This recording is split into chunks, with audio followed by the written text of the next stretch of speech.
Di masa sebelum Pak Jokowi, Habib Rizik tidak hanya ditersangkakan, bahkan beliau diterdakwakan, diadili, dipenjara, dan menghabiskan waktu hukuman di penjara sampai beliau bebas. Kenapa pada waktu itu tidak ada yang mengatakan kriminalisasi ulama?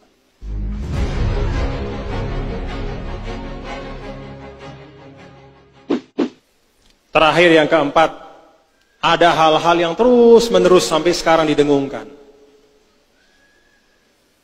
Salah satu di antaranya adalah bahwa umat Islam pada masa Bapak Presiden Jokowi ini ditekan, lalu diberikanlah contoh kriminalisasi ulama. Lebih spesifik lagi, contoh kriminalisasi ulama adalah apa yang menimpa Al-Habib Muhammad Rizik Syihab. Benar enggak? Tetu atau nde ini? Mari kita uji. Pertama, secara umum, ada ungkapan bahwa umat Islam di Indonesia ini dipersulit. Ada kriminalisasi. Bahkan direkam, yang ngomong itu direkam. Tidak usah sampaikan namanya, direkam. Ustadz. Wah. Kriminalisasi ulama di Indonesia, kita ini umat Islam digencet, kita ini ditekan. Yang ngomong itu adalah orang yang punya ratusan majelis taklim. Yang ngomong itu hari-hari sering muncul di TV. Kalau memang ulama atau umat itu ditekan, tidak mungkin dia akan bisa keliling dari satu tempat ke tempat lain. Tidak mungkin dia akan bebas menyuarakan, masuk TV kemana-mana. Itu sama dengan orang yang kena mangan pelalah.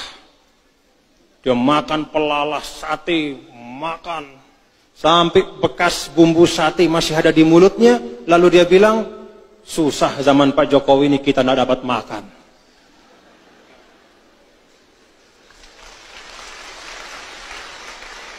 Haluhu yukadzibu qawlahu.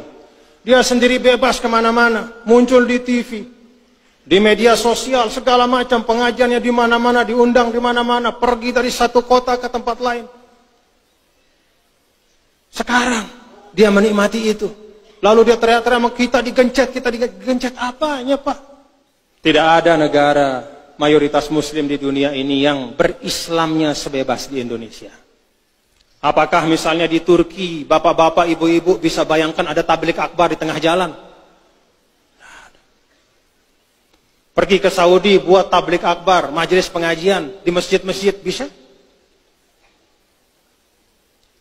Apakah di negara-negara lain, di Mesir, di Arab Saudi, di Turki, di negara-negara Islam yang maju, yang dianggap sebagai contoh-contoh, ada orang bisa naik menjadi khotib tanpa ada surat resmi izin dari pemerintah? Tidak bisa. Di Mesir kalau naik mimbar tanpa ada izin resmi dari Kementerian Auqaf, turun lagi. Tidak bisa. Di Indonesia saja, siapapun yang takmir masjidnya minta jadi khotib, naik dia khutbah.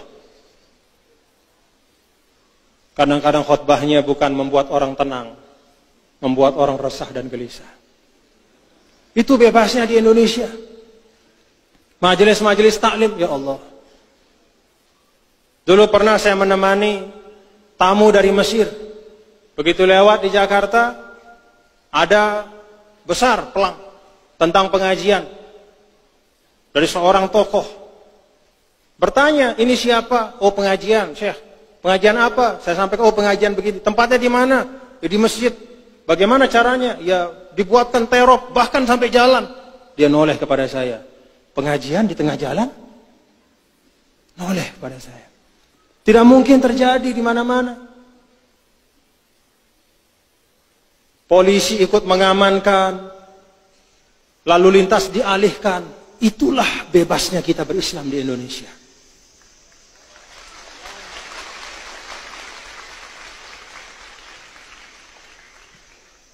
lalu masih kita bilang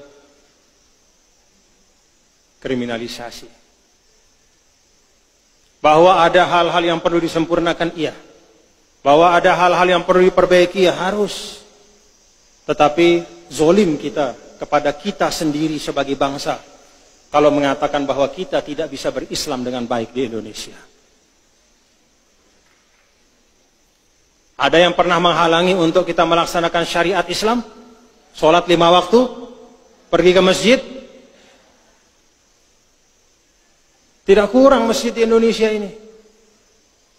Yang sering disampaikan oleh Pak Yusuf Kalla itu, Indonesia adalah negara yang paling banyak masjid dan musolanya. 800.000 masjid dan musola seluruh Indonesia. Tepuk tangan. Tepuk tangannya untuk masjid dan musolanya. Jamaahnya masih kurang. Jadi tidak kurang-kurang. Kalau di tempat-tempat yang lain, yang menjadi pemikiran bagaimana mencukupkan jumlah rumah ibadah, jumlah masjid. Kalau di Indonesia yang jadi pikiran bagaimana mengisi masjid. Tetu atau enggak? Tetu atau enggak? Mau berekonomi secara islami di Indonesia, oh undang-undangnya lengkap. Tidak kurang undang-undangnya. Yang kurang apa? Semangat umat Islam untuk menggunakan undang-undang itu. Bank-bank syariah itu sudah banyak. Termasuk terakhir Bank NTB Syariah. Kita konversi penuh menjadi bank syariah. Wadahnya sudah ada, lengkap. Mau munakahat, mau melaksanakan tuntunan-tuntunan bersuami istri, menikah, dan semua kaitannya secara islami, Indonesia lengkap undang-undangnya. Mau berwakaf secara Islam, Indonesia ada undang-undang wakafnya. Semua diatur. Itulah fasilitasi. Sehingga kalau sebagian ulama mengatakan negara Islam itu pertama adalah negara yang sebagian besar penduduknya adalah Muslim, Indonesia sudah masuk di situ.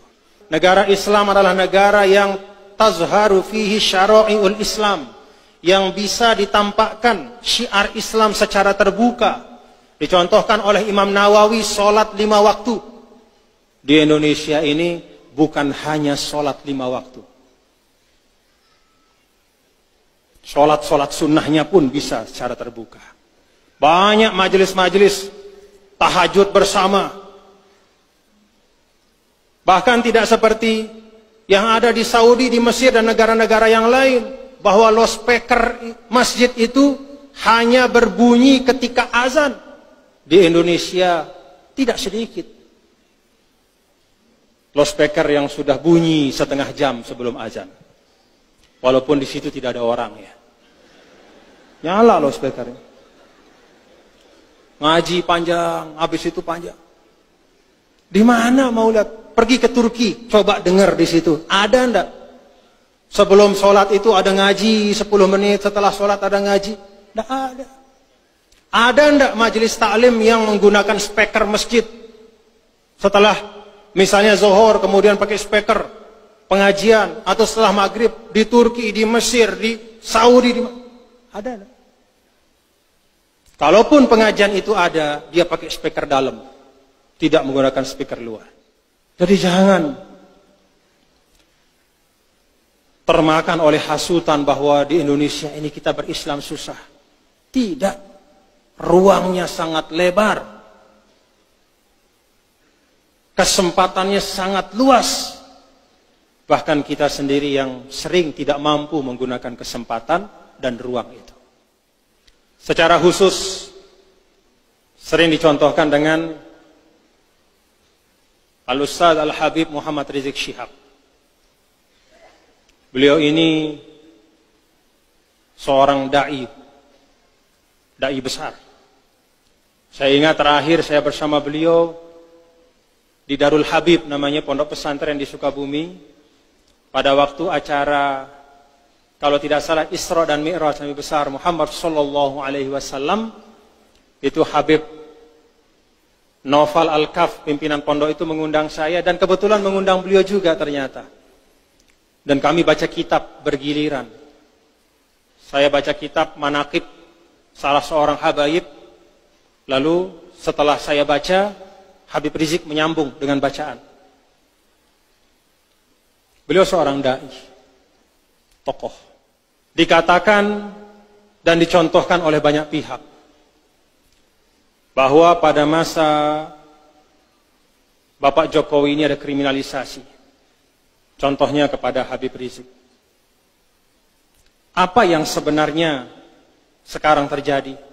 Benar bahwa Habib Rizik pernah ditersangkakan, tapi kemudian di SP3-kan. Ada proses hukum, lalu SP3. SP3 itu artinya tidak masuk pengadilan, apalagi masuk penjara. SP3 itu stop prosesnya.